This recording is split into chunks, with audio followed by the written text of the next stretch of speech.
And now, the Lowe Post. Welcome to the Lowe Post podcast live from the Brooklyn Nets Hospital for Special Surgery Training Center in Red Hook, Brooklyn, where I am joined by two people. First, the reigning champion of the three-point shootout, the league leader in three-point percentage, Joe Harris. How you doing? I'm doing well. Thanks for having me, Zach. Doing good? Oh, yeah. And to provide a little happiness, a little upbeat vibe, the color analyst for Brooklyn Nets games in year 2, full-time, right? Sarah Kustok, how are you? I don't know how to say hello and tone it down. I'm thrilled to be No, you can bring, you're not, see, thrilled already is it? No one, you're not thrilled. You need to, people who are so happy all the time, it's you lose a certain amount of credibility with your happiness because I just don't believe that you're that excited to see anyone. You and Joe Harris. What's better? The best three-point shooter in the league. My favorite podcast. See, you would have to be. Do you feel my voice? I'm not even adding any enthusiasm to my voice. Okay, so we're gonna have some fun, and you take over the podcast whenever you want because you're an experienced TV personality. Joe Harris, you won the three-point shootout in Charlotte, defeating both Currys, with many other Currys in attendance in the Currys' hometown. First of all, congratulations. Thank you. Do you care that you won? Like, do you actually care? I mean, yeah, of course I care. Okay. It was a pretty exciting moment.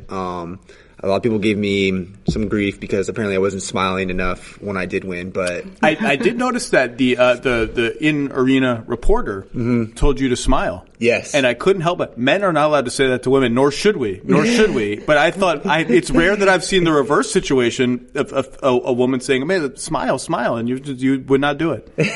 I ended up smiling a little bit. Like a little. You smiled like I do when I was still locked in, though. Yeah, I was still locked in. This is how we see Joe. So you're happy? I was happy. Were you nervous? Like for the final round, were you nervous? I was more anxious for the final round, yeah, than I was to start. Because I went first, and I didn't really have time to think about, I didn't have time to just sit there and watch guys. I was just thrown right into it. Whereas the other guys, everybody's sitting around through commercial breaks. You get a little more anxious just sitting there. So I was able to go right away and just not even have time to think about it. Did you talk to Buddy or Steph during the commercial breaks? Say, hey, look, 27's a lot of points. I don't know if you guys really got any trash talking during the commercial breaks. No, I mean, to be honest, all the guys were awesome. We were just enjoying the experience of being there. We were, it's still a competition and you're definitely competing with guys, but overall, it's just a fun experience that people were trying to take advantage of. See, the three-point contest has gotten too soft. We need more venom. We need someone to play Larry Bird. Talking. We need Larry Bird to come when he came in the locker room in 86 or 87, whatever it was, and said, everyone here is playing for second. We need there's nobody like that. Are you even in the locker room together? We were in the locker room together, but most of the time, guys are pretty good with one another. Steph's making the rounds, saying what's up to everybody. You'd be the person that you would think would come in. Yeah, I feel like if anyone was going to trash talk. No, Steph is not going to trash. He's too nice. Well, who was the meanest person in the three-point shootout? Not Buddy. Not Buddy Hield, not you, not either of the Currys. Who else was in it? Dirk. Danny Green in it? Dirk didn't talk any trash? No, Dirk was just happy to be there. Same thing. He was just, chatting up with everybody. Dirk had to zone in just to get through the thing in a minute. He came on my podcast and was like, you're going to need an extra 25 seconds, man. You're old. Dirk's old. He did ask. He asked for an extra 15 seconds. Did they give it to him? No. I was kind of hoping they would. But he ended up making it through. No problem, though. They should grant. I think Joe Johnson, correct me if I'm wrong, I think Joe Johnson failed to make it through. He didn't make it through. Yeah. There was someone that I almost thought wasn't going to make it through. Was someone shooting really slow? Dirk was the one that everybody was worried about. There was someone else. But was Beal in it? No. Danny Green is more of a jump shooter, though, too. Me and him were a little worried that we would get slowed down because we jump, more than a lot of the other guys that were doing it. You practiced, I think you said University of Charlotte. Right? Yeah, I did. So that's the rack is the thing you got to get used to, right? Yeah. I mean, at the end of the day, it's still shooting, but the thing you have to get used to is literally just taking your eyes off the ball so you can reach down to grab off the rack. What about practicing blindfold? Did you ever think of that? Just practicing the reach and just to make it second nature? We need to introduce something to make this more. How many 3-point shots do you think you could, if someone handed you the ball so you didn't need blindfolded? to work? Yeah. Have you ever shot blindfolded before? Yeah, I did it with Rob Perez. He came actually to the facility, and that's what his whole thing was. He's like, I think that you could make at least like 4 out of 10 blindfolded, and I was horrible. I mean, they had me do it like 15 times, and I made it once, but yeah, not as good as what everyone would think. Interesting. Can I ask a question? You can do whatever you want. So where did you practice the night before? Charlotte University? Yeah, UNC Charlotte. And you said you're giving them the trophy, That's which you should not do. Know. Please tell me you didn't. Yeah. I mean, all love. I'm allowing you to use your Give me the trophy over giving right? Sarah the trophy. I should have given it to you, Sarah. I would have. It would be front and center.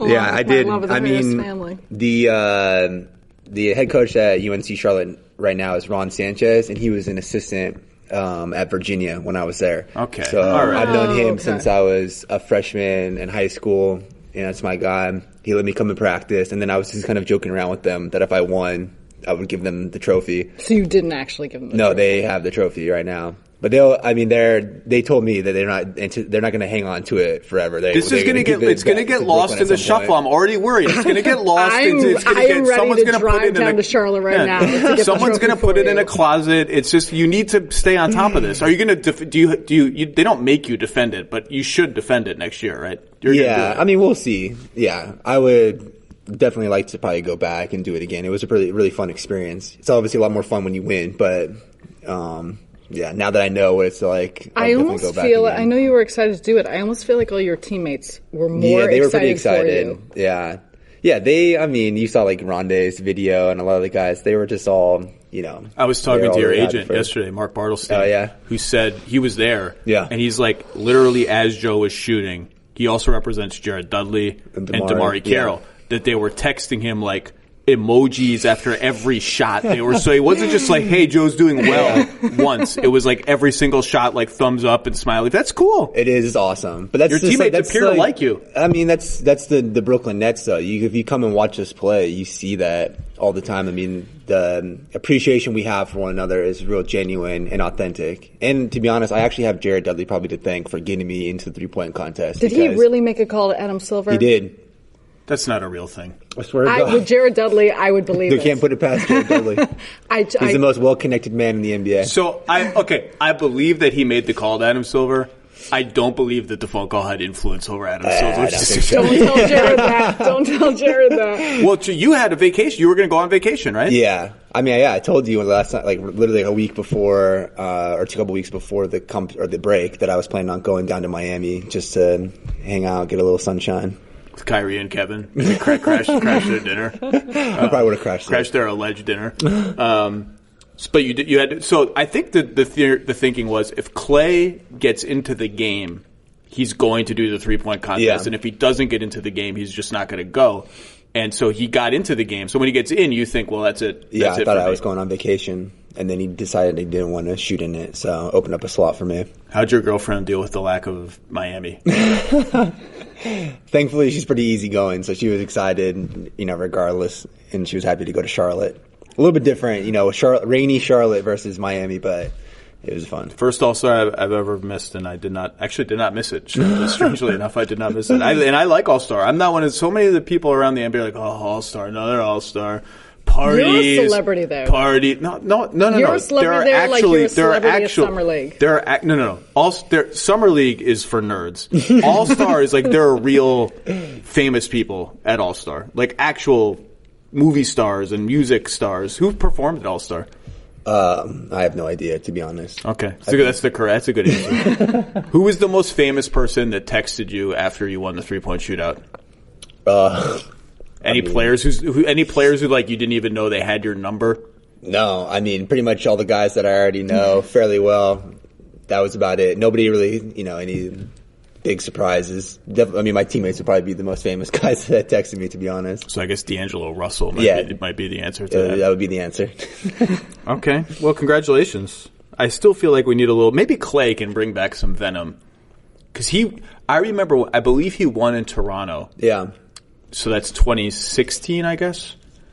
And the people with the Warriors were like, Clay really wants to win. Like, this is not a joke to him. Yeah. Steph has won before. Clay is going to do this until he wins. And he won, and he was really, really excited. Like, that's what we need We need people who really want to win. Yeah. And is he a trash talker, though? Do you need a good 3-point shooter? Can you just toss Embiid in it? You could. Are you saying Joel Embiid's a bad 3-point shooter? No, I'm just You saying. cannot toss Russell Westbrook into it this year. No, that's hazardous to the spectators around the perimeter of the. Oh my God! It would add venom. It would add competitiveness.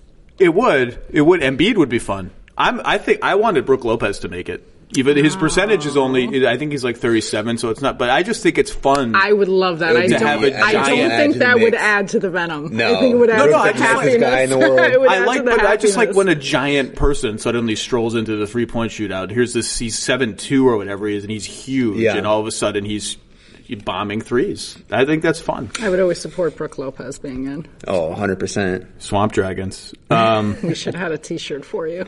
People. One of the most important things we do for our health every day, twice a day hopefully, is brushing your teeth. And most of us don't do it properly. That's why we need to buy Quip. Quip is a better electric toothbrush created by dentists and designers, so it looks cool. It was designed to make brushing your teeth more simple, affordable, and even, dare I say, enjoyable.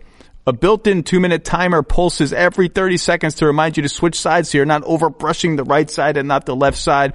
Up to 90% of us, apparently, don't brush for a full 2 minutes. 2 minutes is a long time. If you actually sat and counted 2 minutes, it's a long time. Or don't clean evenly, side by side. Brush heads are automatically delivered on a dentist-recommended schedule every 3 months for just $5. 3 out of 4 people use bristles that are old, worn out, and ineffective. 3 out of 4, that's too many people. A lot of people. Quip is one of the first electric toothbrushes accepted by the American Dental Association, which seems important, and has thousands of verified 5-star reviews. That's why I love Quip and why they're backed by over 20,000 dental professionals. And best of all, Quip starts at just $25. I assumed a high-end electric toothbrush would cost way more than that. If you go to getquip.com/low, my last name, you get your first refill pack for free with the purchase of a Quip electric toothbrush. That's getquip.com/low, getquip.com/low. So you mentioned this before about how the nature of the Nets is you've gotten this, the character has obviously been, every franchise says we want good character guys. The Nets have actually done that. They've made an effort to build a culture. And you mentioned one of the things that I think is a hallmark of that is people who take joy in the success of their teammates, even when maybe they're on the bench and they're not contributing as much as they would like. That is hard to find in life. Forget basketball. That's hard to find in media. It's hard to find in any industry. People are naturally sort of envious of other people's success. So that seems genuine. That. How is that just a reflection of the people and the coaches? How has that been cultivated here? Well, I think you see it really from the top down. I think you could go to every fraction of the organization and you would have very similar-minded people, real unselfish, high character, genuine, just kind people that care about one another. And that's from the front office to the coaching staff to the performance staff to equipment guys, ball boys, everywhere, and the teammates. And there's just no bad people in the organization at all. I think a lot of us come in to work every day, and we all are happy to be here. We just enjoy being around one another. Yeah, which is pretty unique. But that's the amazing part. When you look at this group, and I do think it started a couple of years ago when Sean Marks came in and Kenny Atkinson and just buying into the fact about it being something bigger than just yourself. But to me, this offseason was the difference maker in that everyone took a leap. Everyone. You look at yourself, you look at D'Angelo Russell, Spencer Dinwiddie. Everyone needed to take a jump in order for this team to take a leap. And we always, around the league, everyone talked about you guys playing hard and playing smart and doing the little things. But to me, it's the time and effort that everyone spent here in Brooklyn all summer that got you guys there. No, definitely. I think, you see a lot of different NBA teams where guys, are just kind of doing their own stuff for a lot of the summer. And here, obviously, we have the luxury of being in New York, so it's a place that people, want to spend time in the off season for sure. But we had everybody in here all off season long, even guys that were pending free agency, whatever it might have been. People were around working out with one another, and I think a lot of that just goes back to what I was just saying, just the fact that we actually enjoy just being around each other. So teams talk that, right? Like joy in other people's success. You hear that, like that's a talking point for teams. Like we want that to be a hallmark of our team. And players talk that, but like as a human being, that isn't always easy. Yeah. And on this team, it did not have to be easy at all. You have 2 young point guards, one of whom has had to come off the bench, and then you had we'll talk about Karras later more, but Karras ascends as maybe the best all-around player on the team. Then he gets hurt, and in his absence, D'Angelo Russell becomes an all-star, and now Karras is coming back. You can even take someone like Rondae Hollis-Jefferson, who has been a starter, is coming up for a new deal this summer, is not a starter anymore, and Kenny is experimenting with Kurucs at the 4 and Travion Graham at the 4. Like, there are very natural sort of rivalries that – not rivalries, but you know what I mean, like playing time battles. It would be very human for that to have a game, even for you, for anybody, to have a game where, man, I'm on the bench, I've only played 12 minutes tonight, the guy, my backup is killing it. Like, it would be very human to have a moment of not taking joy. Yeah. Is it hard to maintain that mindset all the time? Yeah, I think, we're all humans at the end of the day, so you have, your ego involved, you're competitive, you want to play, whatever it might be. But I think Kenny and, Sean, but the coaching staff primarily, they do a good job of just having sort of a level of transparency with the guys in the team. So, like, in the years past, like if there were games where maybe I wasn't going to be playing a ton or not play at all, Kenny is going to take me aside and talk to me about it beforehand. And he's going to tell you to, stay ready. He's like, you don't know when your opportunity might come. It could be, game 5. It could be game 20. I don't know, but you have to stay ready and stay locked in, and it's not going to do you a service or the team a service to mope or be not supportive of any of the guys that are out there. You just have to, in your mind, stay ready and have that sort of level of professionalism. And I think you see that just with everybody, but it's because of the communication and the level of transparency that we have with the coaches and the coaching staff. I just think, too, like, competitiveness doesn't always breed chemistry. And the chemistry on this group is off the charts. But I feel like you're one of these people. Like, there's a lot of you that were just on this team and trying to make it in the league. Yeah. It wasn't just about the Brooklyn Nets. It wasn't just about trying to get this organization to another level. It was about you actually trying to stay in the league. And I think you can go down the roster of all these guys. And to me, that's what's so special, because you found a lot of success in one another, and it almost has felt like you guys collectively needed one another to get to your best. Yeah, I mean, you have a lot of guys that are in similar sort of situations.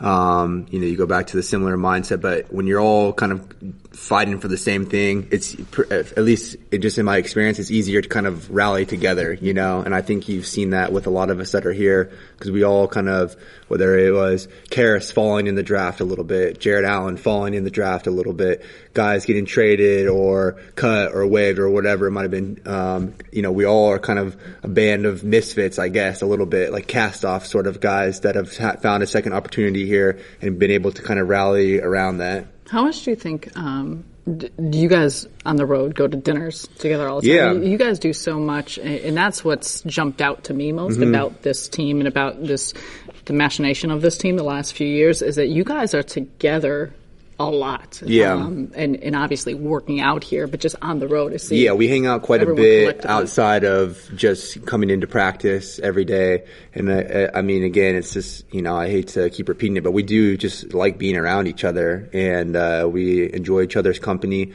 And I think we have a good mix of younger guys and veteran players. And our veteran guys are really good about having these experiences in the league and understanding the value and like the camaraderie and the chemistry. Like Jared Dudley is constantly, organizing stuff and dinners and just little hangouts, and same thing with Damari or Ed Davis. I thought you were going to say Jared's constantly talking. Oh, that too. Between him and Damari, I mean, you're not going to be able to get a word in. So, does Damari is under the radar fashion maven. He doesn't get the attention for it that like Russ does, or I mean, Kelly Oubre has even gotten more attention for his attention to detail. Does Damari talk trash about people who don't dress as well as he does? Do people make fun of Damari for like, dude, like why do your pants end like halfway between your knee and your foot? He makes fun of me. He evaluates what I wear, both on whether it's on the plane, whether it's what I wear for games. Makes fun of me if he doesn't like it.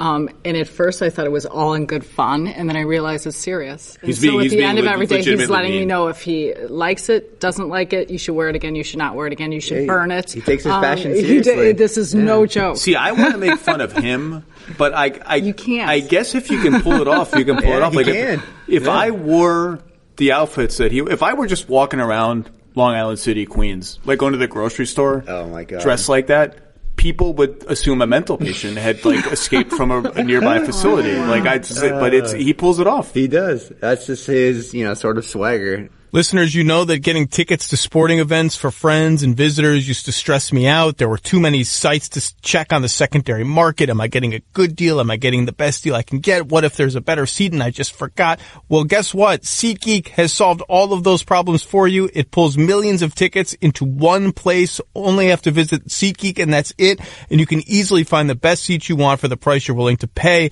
They have a super easy to use color-coded system. Green dots for good deals, red dots for less good deals. It's very interactive and easy to see where your seat is, whether it's obstructed, unobstructed, all of that. And best of all, every purchase is fully guaranteed, so you can shop for tickets on SeatGeek with confidence. SeatGeek should be your go-to ticket source for everything: sports, concerts, Broadway shows, theater, comedy, all of it. Best of all, my listeners get $10 off their first SeatGeek purchase. Just download the SeatGeek app. Enter promo code Lowe, L-O-W-E, my last name, the name of this podcast. That's promo code Lowe. Bam, $10 off your first SeatGeek purchase. SeatGeek, life's an event, and we have the tickets. So okay, I do think it's interesting that, and this happens with teams all the time. Injuries are such a wild card. So Karras suffers this traumatic injury and is out for months, and in the interim, D'Angelo Russell goes crazy and becomes an all-star. So now Karras is back. He's in the starting lineup. He's clearly trying to find himself. But as a team, do you guys discuss or feel? And you're not one of the lead ball handlers on a team. You handle it, but that's not going to be your job. Yeah. Karras has that job, and D'Angelo has that job. As someone who's playing around them, and just someone on the team, do you find yourself like, I wonder how that's going to sort itself out? Like, can Karras come in and still be the way he was? Is D'Angelo going to, like, how, do you just find yourself curious, almost like a fan? Not so much actually. Especially now that it's like the question is posed and thinking about it, I really hadn't thought about it a ton at all. I just kind of felt like it would. I figured it would take Karras a little bit of time just to get his rhythm back. You're coming off of a significant injury, so physically it would take time to get back to normal rhythm. But then psychologically too, you're still going to be second guessing probably a lot of the movements, and with that you just kind of anticipate taking a little bit of time. But Karras has honestly come back much quicker and better than I anticipated. And even like last night, the way that he was playing, he's so athletic and shifty at getting to the rim, and he was able to, just make plays getting downhill, whether he was, facilitating for the teammates or for himself. He did a little bit of everything. Then his activity defensively. Like Karras doesn't necessarily have to be a primary ball handler in order to do well. And I think that's why it is easier, sort of him coming back into the fold. With D'Angelo still playing well, D'Angelo is still our primary ball handler, and Karras is really good playing off it because he does so much other things at a high level. And there are times too where we're still going to have Karras play the one occasionally. Like last night, there was a lineup where Karras was our primary ball handler, and he was running point for us. And Kenny does a good job of just kind of like sort of slowly easing guys back into how it kind of was beforehand, and getting them more comfortable, trying to get them a little bit more confidence. Like I think we were up like 20 last night, and he wanted Karras to really handle the ball a lot more and just have him kind of get his confidence back and just become more accustomed to how we were playing before he got hurt. So this season has been you guys are now 2 games over 500, I think, solidly 6 in the East. You lost either 7 or 8 in a row and dropped at one point to 8 and 18. I think 8 in a row. Yeah. Sarah's correcting me. You're on the podcast. No, just say 8. You don't have to mouth 8. You can just say 8. I wanted you to correct 8 in a row. Well, Joe said 7 on Howard Beck's podcast, so I was listening to that on the way here. It got in my head that maybe I did the math wrong. The 8 and 7 8 and 7. confusing. I got confused. And 8 and 18, and the gut punch at the end. So you have like 4 just kicking the you-know-what's losses early in the season. New Orleans lost where you guys just threw the ball out of bounds 14 times and they came back and won. And to go to 8 and 18, you have the Paul George game where they rally back from 20 down. And at that point, there's still 56 games or whatever left. But at that point, it feels like 10 games under even in the East. This is not going well. And they could easily be 500, but they're not. What do you remember of the locker room after that game? Because the season turns the very next game with a really close game win over Toronto, I believe, in overtime. Yep. But what happened in between those two games, or what do you remember of the post-game scene after that Oklahoma City loss? I mean, it was a rough sight in the locker room after that game because we had, like you said, obviously there were some games we felt like we should have won. The Oklahoma City game obviously is tough. You lose at the buzzer to Paul George, but 2 games I think before same thing had happened against Philly, and Jimmy Butler had hit a game winner against us too. Cleveland was in there. Cleveland was a game winner. Memphis, so there was a lot of Memphis. I mean, Memphis. We were up 10, I think, with like a minute. The Memphis game. What happened? I mean, we were up 10, I think, with a little over a minute left in the game, and just completely meltdown. Unfortunate side. And this is, by the way, after last season when your record in close games is the worst in the league. Yes. Spencer's on the ground after, every not getting a foul call every game. So it had the vibe of like, maybe, did you ever think maybe there's just something about how we are, like we don't, maybe something's just not working in crunch time that we can't figure out? I mean, I think a lot of it is just, you have to, as a team, it's hard to get to the point where you have confidence that you're going to win at the end of games. And not to say that we thought we were going to lose, but you just like, you're not sure as you should be. And I think when we started getting over that hump is when, we beat Toronto, but then we had been in so many close game scenarios up until that point, especially following last year where I think there was like 26 or 27 games. We lost by like 5 points or less. And we've been in so many of those scenarios. I think all of those were just like really valuable learning experiences for us to have more comfortability playing in late game scenarios. And then you started seeing the tide kind of go in our favor where we just had a little bit of luck on our side in some of the games. And then, you factor in just like D'Angelo being, end of games, huge, extremely clutch. Karras has even hit a number of, sort of like last 10 seconds or less. Early in the shots season, he had a couple. Yeah. And, we were able to kind of hinge on those guys for a lot for sure. But I think collectively, we just started having a wave of confidence, and you saw a lot of these closer games or games where, we might have been flipped, last year, flip in our favor this season. Well, what did it do for you? So you lose those 8 straight, and it was gut punches, especially finishing with the Oklahoma City game. Was the Philly game in there too? Yes. The Butler Yeah, they game. were all, It was literally like 2 games. And it was all, the end of games. Cleveland was a buzzer beater, Alec Burks. Yeah. So brutal. And then prior to the Toronto game, Kenny Atkinson, the coaching staff, suggests you guys have we had a players-only meeting or film session, and it was the good. day of the game? No, so we had a day in between, and we had practice, but the coaches just felt it would be best if the players, we just watched it ourselves and kind of hashed it out amongst each other, because there was a lot of frustration, obviously, at the end of the game against Oklahoma City. Guys were really getting on one another. It's easier when you lose to point fingers and, this and that. And coaches thought it would be best if we just, it was just us. And honestly, Jared, Dudley, and Damari, the guys I've been talking about, Ed, the veteran guys in our locker room, were really the ones that kind of took over the film session, and Jared especially. And it was extremely valuable because what he was saying, even though a lot of the clips are not necessarily anything to do with him or his minutes are not like ton at that point in time, but he's like the loudest voice, and everything he's saying is accurate. So nobody can really argue with him with what he was saying, and his knowledge and everything that he brought to it. It just kind of put a healthy perspective, I guess, on, guys knowing and understanding how they should play versus like what they personally thought. I've been on teams in the past where you have a real prominent player, like for example in Cleveland, like LeBron was pretty good about letting guys are talking about what he felt like their roles should be on the team. And, obviously you're going to listen to what the best player is going to say.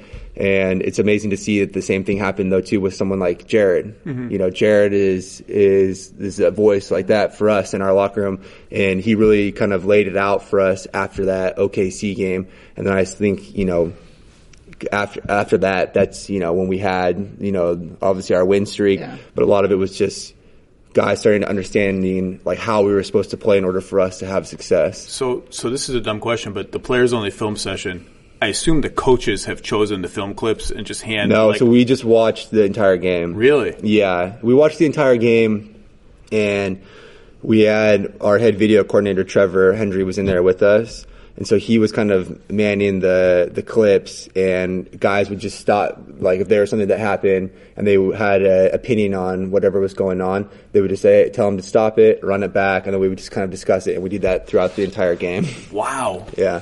It could be a long film session. It took a long time, yeah. Yeah.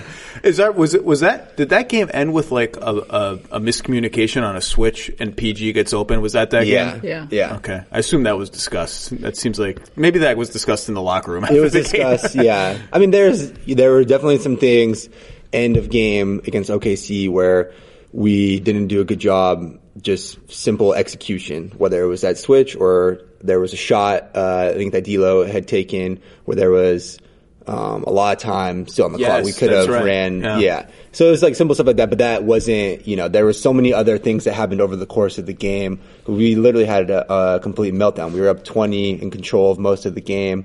So there was a lot of other things that were discussed besides, the stuff at the end of game. Yeah. So then you lose the OKC game. So what's the locker room like after the Toronto game? Is it calm, or do people verbalize like, hey, maybe we've turned a page, we finally won a close game? Yeah, I mean, you're thinking, hey, this is like a shot of confidence because we just beat the best team in the East. I forgot what that record was at that time, but they were first in the East, very solidly too, I think. And they had a completely healthy roster. And we just felt, we felt, hey, we beat them at full strength in a real competitive game, where we were able to actually execute down the stretch and finish it out. Again, it didn't all hinge on the end of game, but we just did a much better job executing down the stretch, made the right plays, got the stops when we needed to, got the 50-50 balls, and just played smarter basketball. And we just had a lot more confidence in ourselves after that. Let's get to very important matters, like your beard.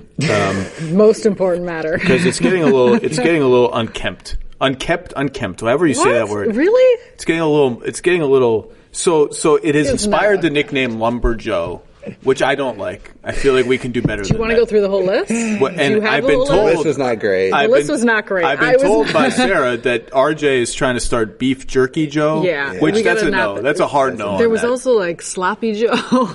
And that one, I was not homeless. No, that's no. That's a no. I don't know why we can't do. When did someone start calling you Joey Buckets? People started calling me that when I was in college. That's good. That's better than all the other ones. I think just hold on to that and ride that out. Yeah. Joseph G. Buckets. Oh, no. That's the one Bird likes best. Joe E. Buckets. That's too close to like Chuck E. Cheese. Joe E. Buckets. Joey Buckets is better than the other ones. It is better than the other ones. I can't believe that your girlfriend tolerates the beard. I just can't believe that it's a thing. Poor Ina. She's not a fan. She's not a fan? No. Did she ever try to nix it before the season started? Yeah, she definitely did. Did she ever try to sneak you sleeping pills so that she could shave it off when you're not even awake? Yeah, well, to her, disappointment, I was able to just kind of keep it around because she actually is living in London right now, so she only comes to New York occasionally. And, it started for her with job, sheer laziness and...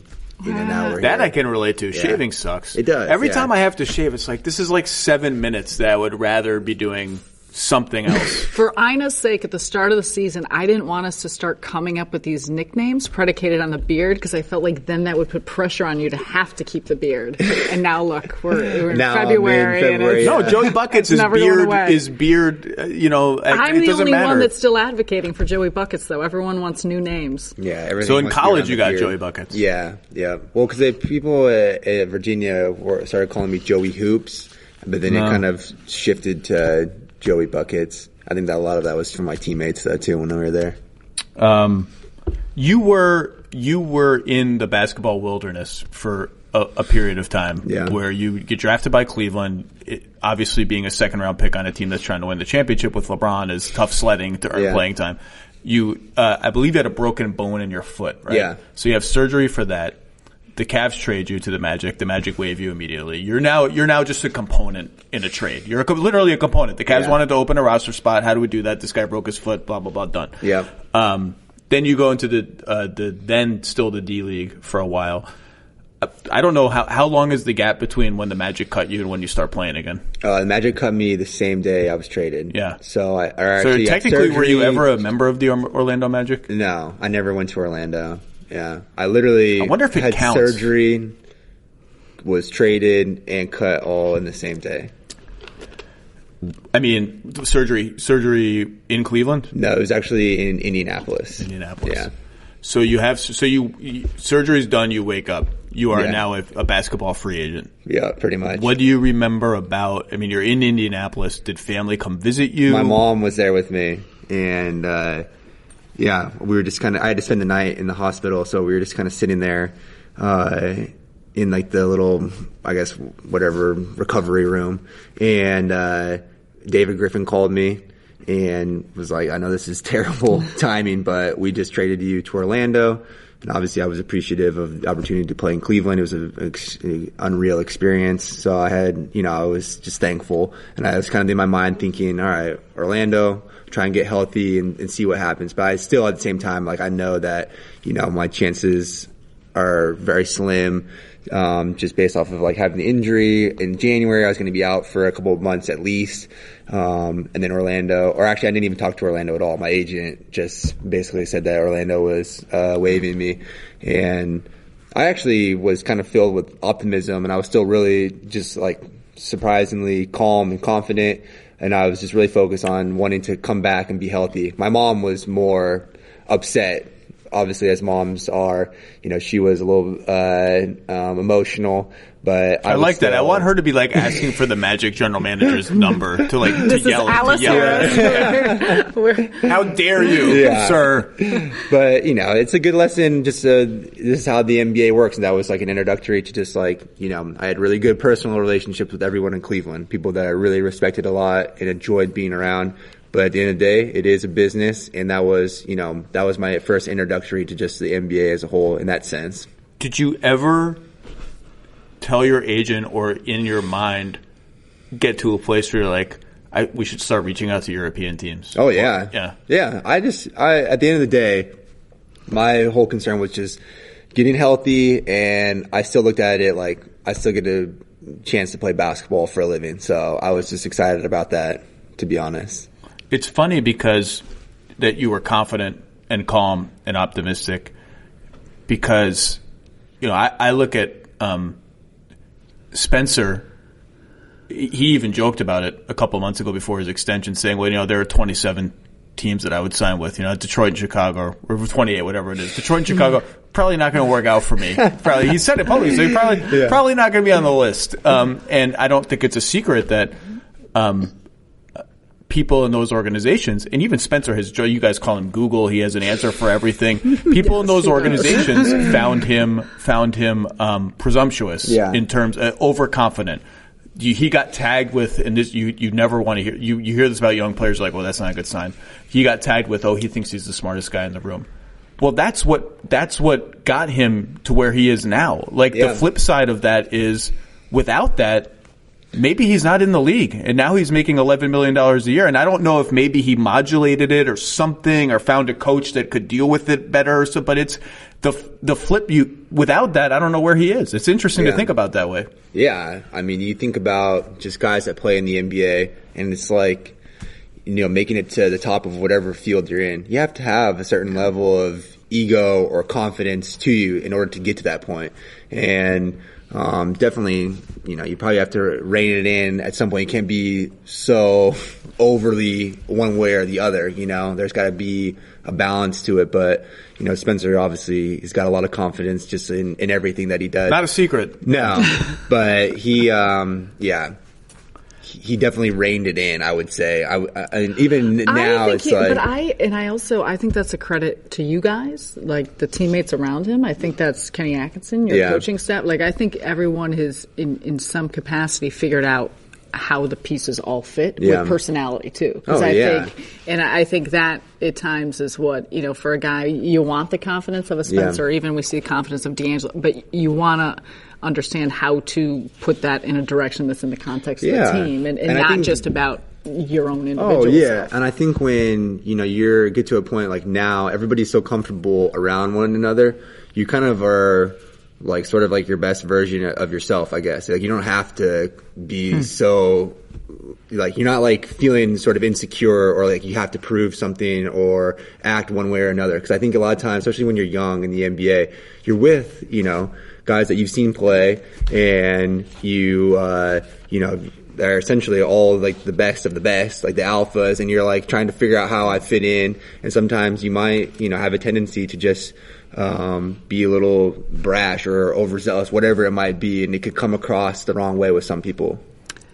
I was going to just ask, like, fitting in with your game. So Jordan Ott is your personal coach. Yeah. And I talked to him a bunch about you, about everyone, but about you, and of course raves about you. But he was talking about when you first came to the Nets, he said most people assume, like we would internally talk about it, but he said most people assume it was just your shooting. And he said your shooting may have been what got you on the court initially, but all the other little things is what kept you on the court. It is what gained the trust of the coaches. And so what was it like for you? Because we talk about you were first compared to Kyle Korver and a shooter, and now for all of us who watch you on a daily basis, we understand how much you've added to your game. Yeah. Where did that come from? Well, a lot of it is, working with somebody like Jordan, where he is so just in tune with like my game personally. He understands the way that I play.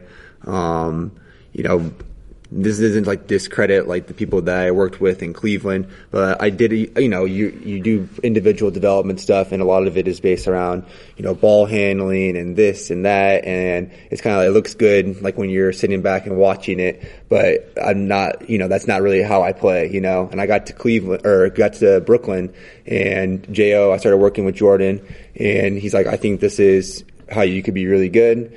And this is some things that we probably should to work on or make emphasis, but we want to make it as simple as possible too. We're not going to overly complicate it and tell you, you're going to start handling the ball or doing this. He's like, this is not your game. He's like, these are the clips that you should watch. So it started with, watching Korver moving without the ball, how he was able to find space. Cause Kenny's bringing, similar offense to what they did in Atlanta. And it's, watching that, seeing where he was able to kind of find space, get shots from, and then it sort of kind of like progressed from there. It went from, okay, guys are going to start running you off the line. How are we going to make, the simple, easy play after guys run you off the line? And that's being able to make the correct reads, when to attack and be opportunistic when you drive, and then also when to make the correct pass. And so you come in and watch me do, my individual development stuff now, and it is all based off of exactly what I do in the games. So I still work on the things where I know I'm going to get shots from, and I try and do them at the speed at which, I'm going to see in a game. And then I do a lot of stuff where I'm reading and reacting, and it's, different finishing stuff. I have to get creative with how I finish because I'm not, going to be jumping over anyone. But percentage-wise, you have been one of the best finishers in the league. Yeah. Like most people think about. But a lot of it too is like, shots. it is. I'm very opportunistic when I do drive, and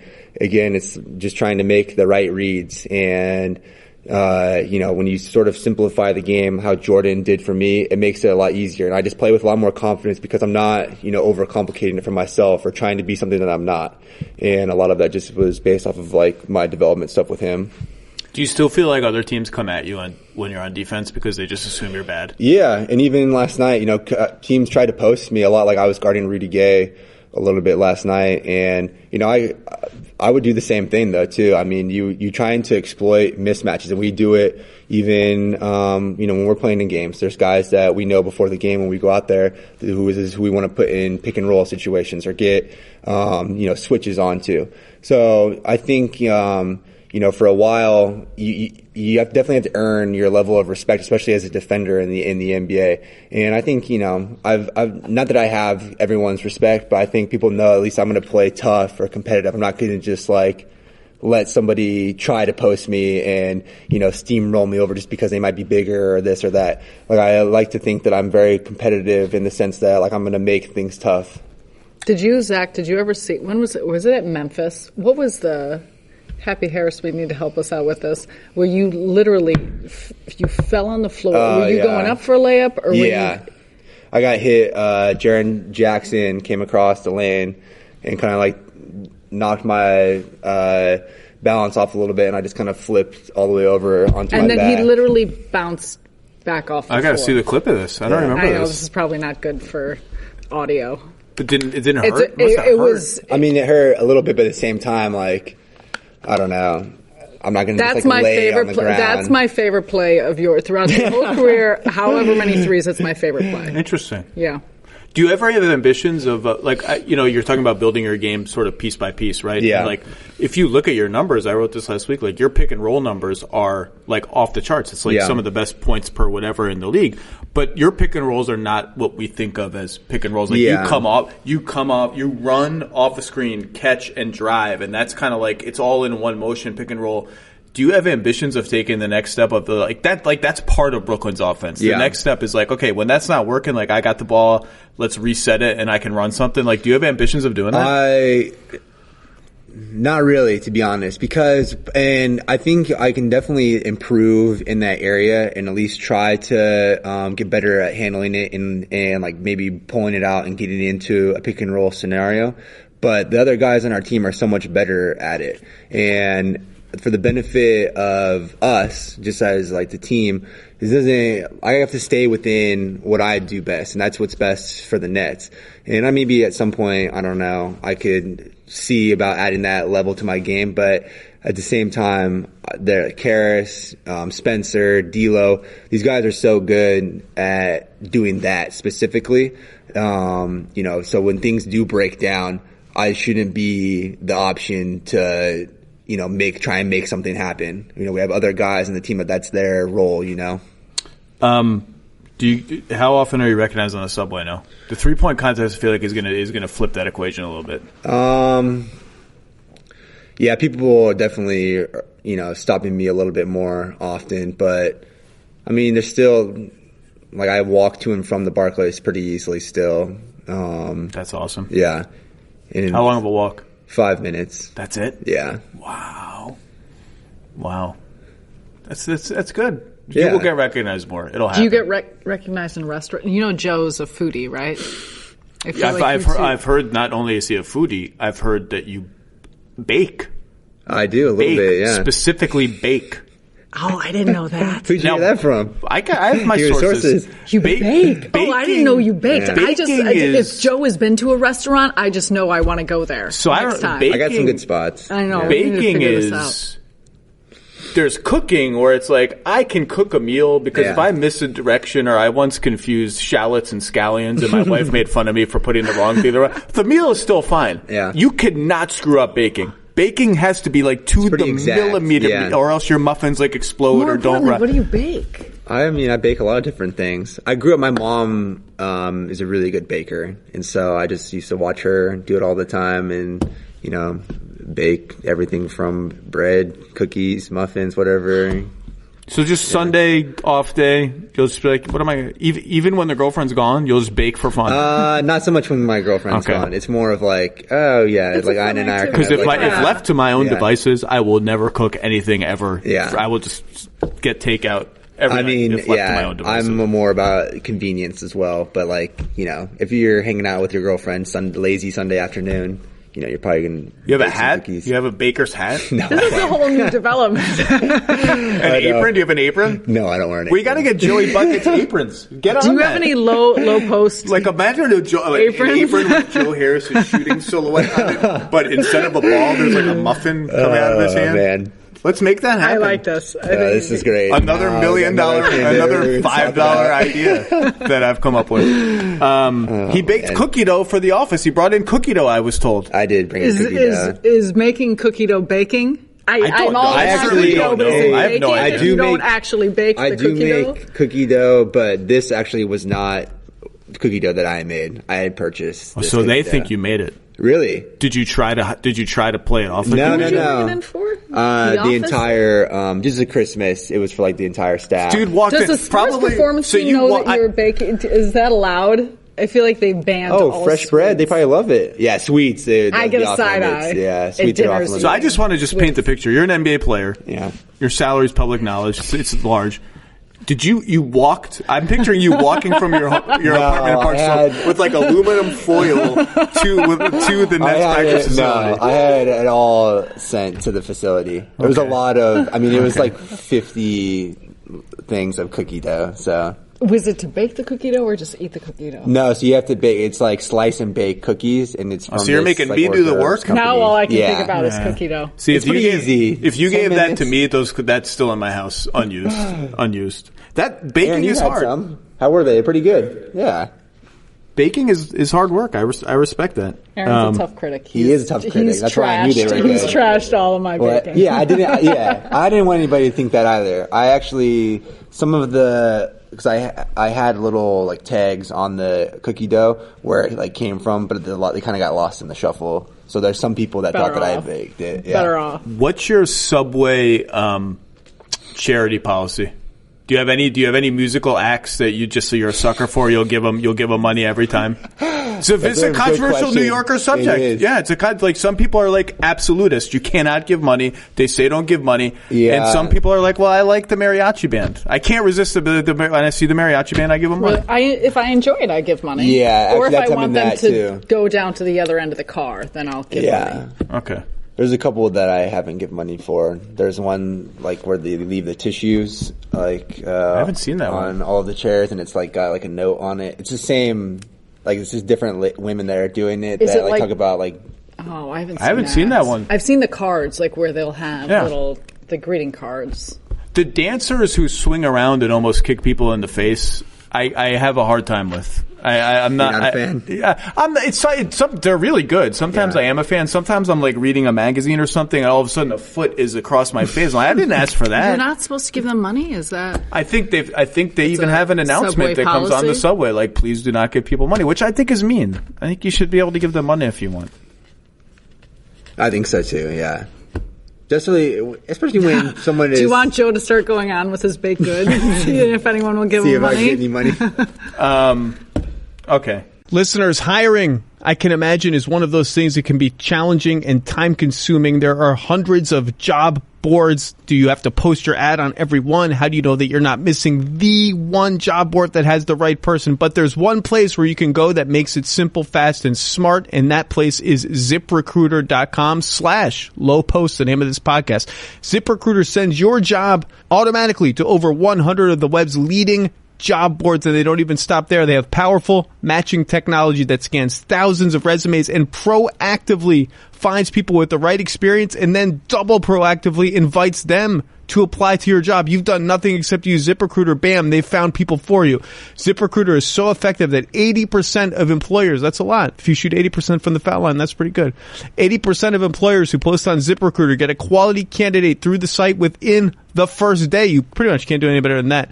Right now, my listeners can try ZipRecruiter for free, nothing at this exclusive web address, ZipRecruiter.com/LowPost. The name of this podcast, LOWEPOST. That's ZipRecruiter.com/LowPost. ZipRecruiter, the smartest way to hire. Do players talk about Sunday afternoon games? I believe you've had some Sunday afternoon games. Yeah, right? we have. Do you talk about the likelihood or possibility that the other team has hungover players on it?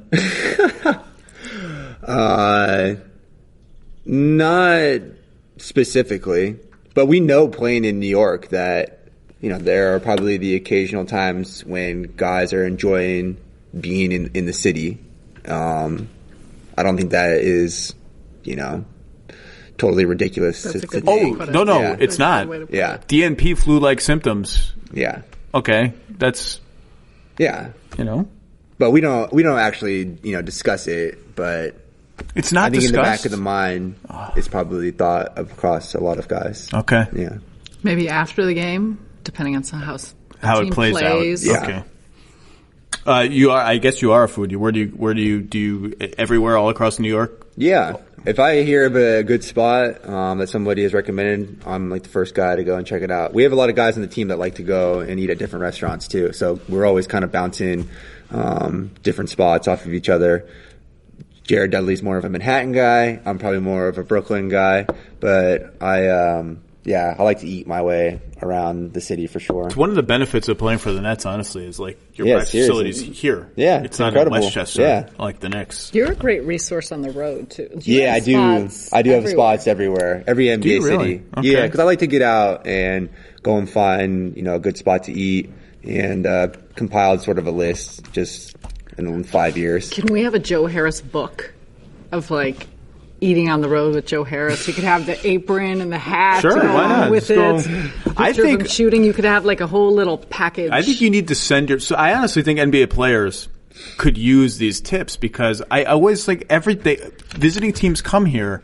Now I understand I'm older than most NBA players. Okay, I maybe when I do go out, I'm interested in doing different things than single 25-year-old players. But they all go to the meatpacking district and go to the stupid clubs where you get the table and the $1,000 bottle of liquor. I'm like, you're in New York. You don't have to go there. You can go to this little wine bar in the village. You go to this cool dive bar. Why are you going to the stupidest place? Some guys like the scene, though. You're actually a journalist. You could write a book on this. Like, it's not a good. Right, it wouldn't be a good wheelhouse. book. It wouldn't be Cranky Zach gives like stop going to the meatpacking district. This is New York. I've always said I live in New York. Okay, so if there's a line. Why am I going? Yeah. I once said unless Paul Pierce is waiting in that bar and he's going to talk to me about basketball, like, why am I waiting in line? Is Kobe Bryant back there? There's a bar right over there that has alcohol. True. There's velvet ropes outside this bar. What is who would wait for this? You live in New York. You can find great places everywhere. I know, it's so true. I'm disappointed that the hungover team thing is not spoken about. Does Prigioni ever play? Pablo Prigioni. Oh, yeah. Is he still a pain in the ass when he wants to play defense? Oh my gosh! Even in some of the stuff that we do, they're kind of supposed to be like half-ass defense a little bit. Pablo is trying to get steals, and he's letting everybody know how many steals that he has.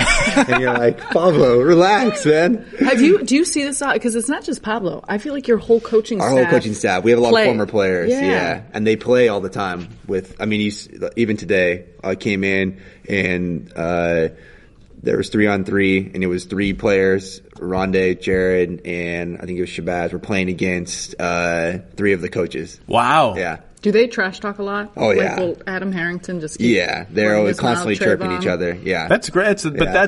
I just wrote a big story about Chris Middleton, and he talks about when he wasn't playing in Detroit as a rookie, he and Kim English, who was also a rookie, and Kyle Singler, who was getting some playing time but not much, used to play, depending on how many people were available after practice before games, 1-on-1, 2-on-2, like Deep Brown was on the coaching staff, he would get in. And I talked to all of them, and they like cherish the memories of those games because for Chris and Kim English, that was their game. There was and for D Brown, who was like 42 or 43, it's like, I can still play. I want to show these kids I can still play. Yeah. And Greg Monroe told me like the games got so heated, I would stay after practice just to watch the games. And Greg actually said, I cut it from the story, and Greg actually said, it's kind of what makes the NBA special is like no one's watching, there's no media, and it's just like 4 guys just going at each other. Loving, just competing against each other. And you see that was, 9:30 this morning, and I came in here, everybody's in crazy sweat. They've been playing games for probably like the last 30 minutes or so, and they were just talking so much trash to each other. But that's like, part of the one of the great things about the job, just like being able to have those competitive moments with coaches and people that you respect and, guys that you like and want to be competing with. Oh, this is the Joe Hairstyle I was going to tell you. Speaking about restaurants and going to restaurants, I think the first time that we've gotten coffee a couple of times. Yeah. The first time we were supposed to get coffee, I texted you. It was right before the June 2017 draft. I was like, hey man, I think Paul George might get traded today. Like, I can't be on the subway, like, going to meet you in Park Slope. I need to be. And that was my way of canceling. Yeah. And you were like, well, where do you live? Is there a coffee shop near your house? And I was like, dude, you're an NBA player. What do you, like, I'm supposed to go over every obstacle to get to you. I'm like, well, yeah, there's a coffee shop right near my house in Long Island City, Queens. You want to come here? He's like, no, I think the G train goes there. I was like, Joe Ayers is a different kind of cat. And you came, and we had coffee, and Paul George didn't get traded. Yeah. It's a different kind of cat. Last question. Have you guys said the P word yet? Playoffs. Have you said it? Have you uttered it behind closed doors? Is it something that you guys talk about? Yeah, I mean, we've talked about it, yeah. And to be honest, the coaches don't talk about it a ton, but players, you know, we have expectations of making it to the playoffs, so we definitely talk about it. And but at the same time, the philosophy of like the team and the organization is so much just on like taking it the one day at a time. I know it's like, you know, it's like such a one cliche, possession at a time for some of these coaches. But that's the way that we look at it too. We know that, you know, if we take care of business how we're supposed to, you know, and really just focusing on each game and the importance of each game at this point in junction of the season, the results will hopefully follow. I think a Celtics Nets series in the first round would be a lot of fun. Yeah. I mean, just getting into the playoffs would be a lot of fun. So we got to get that You got to get there first. Yeah. When you guys play the Celtics, do you care about the transactional history? Like, is it talked about? No, I don't think. I mean, not at this point. No. Okay. I'd probably more so with the guys in the front office that have had to experience it, but Well, a lot of those guys are gone from one of the front offices, and Yeah, it's it's still there in the other Yeah. one. Well, as a New Yorker, I would love. We actually have had home play. Like, it hasn't been that long since the Nets were out in the playoffs. I think 2015 against Atlanta. Yeah. In the first, it's not like there's been that. It feels, because the hole was so deep, it feels like 15 years ago that the Nets were in the playoffs. But it's not that long ago. No. You were in the finals that year. Yeah, that was my rookie year. What's your craziest memory of that playoff run? That's where everyone gets hurt to refresh people's memory. Kevin gets hurt. Kyrie eventually gets hurt in the finals. Yeah, Kyrie got hurt in the finals. Kevin got hurt against the Celtics with the Olynyk. Yeah. I mean, it was just crazy. But to see, that's like kind of when Delly emerged as Delly. And, you know, it's pretty awesome just because I'm so close with him. But then to see LeBron go on the run that he did. I mean, he averaged a triple-double for the finals. It was And you guys ridiculous. were up 2-1. Yeah.